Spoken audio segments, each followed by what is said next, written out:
on that's not being talked about, and yet it's happening in broad daylight, visibly. It's affecting everybody. It's certainly, it's no longer the joy it used to be to go hiking in the mountains, to go outside to ride my bike.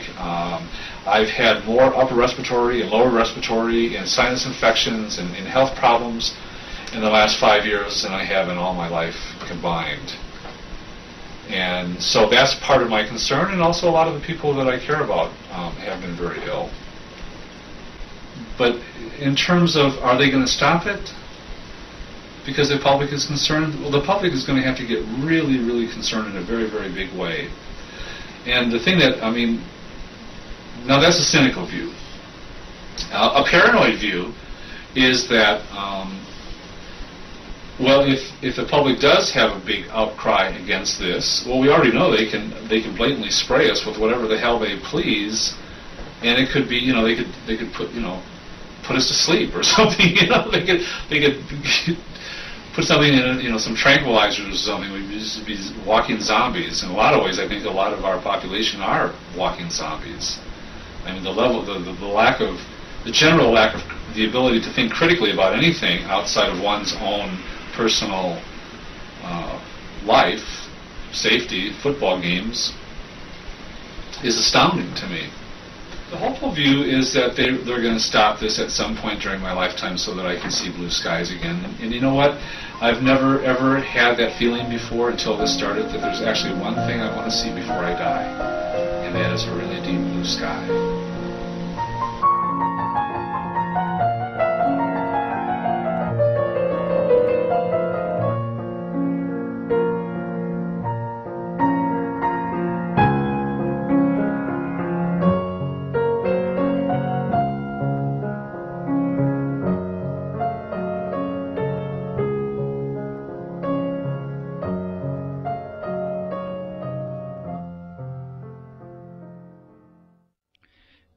The following is a transcribed interview between Clifford E. Carnicom and Gwen Scott, a naturopathic doctor and former CNN broadcaster, recorded in February of 2004.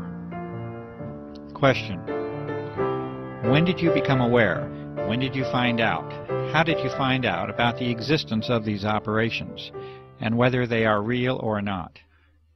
Response: well, it's interesting, because I realized that if I had been any place else on the planet, I might not have noticed.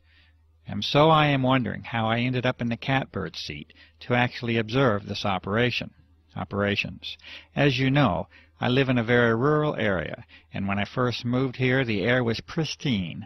We had deep, deep blue, azure skies, thousands of stars literally at night.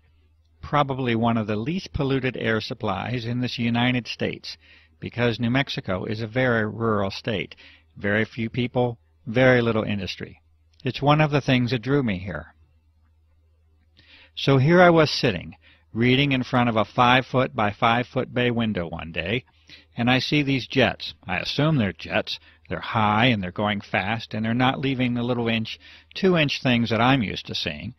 They're leaving those huge plumes through the sky that spread out, and by 3 or 4 in the afternoon, it's foggy. It's so thick I can't see the mountain range. I can't see anything. And it's been continuous and ongoing ever since, to the degree now that the skies are so degraded that we never see deep blue skies anymore. Stars at night are hard to find. Everybody is getting accustomed to the pale blue, often white skies that we live with. But I see them going over, and I've taken hundreds of photographs showing this is not your normal contrail that should dissipate. Question: you notice a distinct change then from the 1990 era? Response: distinct is not the word. Dramatic, devastating, you can pick out any adjective you want. It is dramatically changed, the atmosphere. Dramatically. Yes, extremely distinct. Question: you live on Native American Indian land here. What is the sense of and the reaction of the Native American community to what is occurring? Well, it's interesting. I figured if anybody would pick up on it, it would be the Native Americans. And so I immediately went to friends of mine in the community and said, "Have you guys noticed?" And they are like, "Oh yes, we know absolutely what is going on."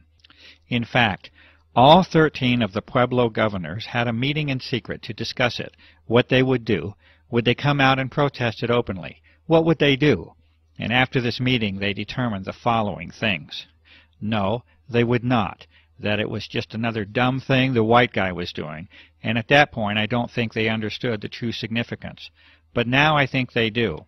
But more importantly, that people wouldn't believe them. Or if they did believe them, would think it was only happening in this very confined space, and it really didn't affect them, and they were concerned for the gaming, that people wouldn't come to the casinos and things because they would think that just this area was experiencing it. So they voted unanimously to not say anything. Question. So even the Native American community did not show the level of independence or the level of assertiveness to make this an issue? Response. It was heartbreaking to me, but they're a little more philosophical too. One of the medicine people that's a friend said to me, "You know, this has been prophesized. We call it the death winds. We always thought that it would be nuclear fallout, but maybe this is the death winds." They have a very skeptical view anyway of what the white man's intentions are. Comment. And with good cause. Response.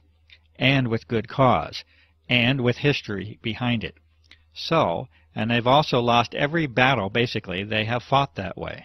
But I think as more and more of them get sick, and they are, there is maybe a wider awakening that this is really, really serious. Question.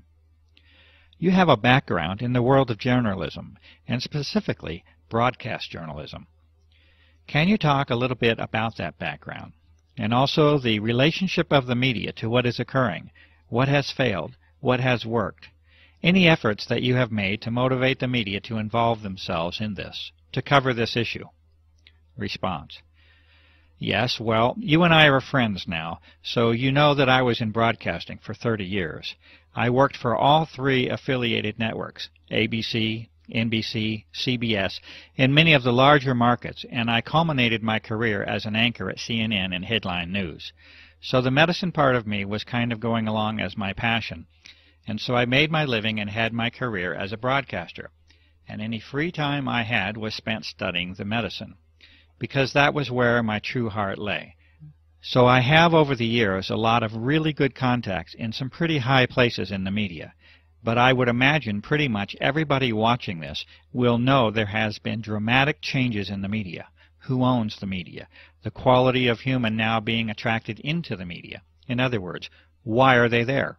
When I started, it was mostly all print folk, and they kind of had to tell us, you know, come on, clean up your act. This is visual. But people were coming from the old school of journalistic, afflict the comfortable, and comfort the afflicted. And you are the watchdog, and you go for that story, and you never accept the official version, and on and on and on. Most of the media and information we get now is owned by only 3 companies. When they deregulated, the FCC deregulated, they allowed these huge, like AOL, Time Warner, to gobble up. So you've got these large entities controlling all the information, whether it's film, radio, okay. So the complexion has changed, and I would say the kind of person drawn into it, when it became a place where you could make a really good living, and people would go, "Oh, I know you, you're so-and-so." It drew people with different agendas. So you don't necessarily have the hardcore, old-fashioned, get the story. I don't care if my hair is a mess, I don't care if I'm dripping wet. There's a few out there still, but for the most part. So that's that. And yes, when this started, I called in every chip I ever had.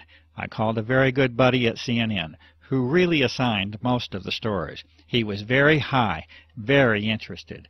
I sent him your website, a lot of your information. He was high, yay, yay, shut down, and I never did get an explanation. As you well know, I contacted some of our local media people. The main anchor on the local station wanted to do a story, we thought, and we shot a lot of video of the activity. In those days, it was very obvious. Now it's a little harder. You don't have the mornings where you have the deep blue sky, and then the afternoon. You get the pale blue-white sky if you're lucky. And as you well know, that story never aired. Comment: I would consider that a fairly serious dedicated effort by a media person.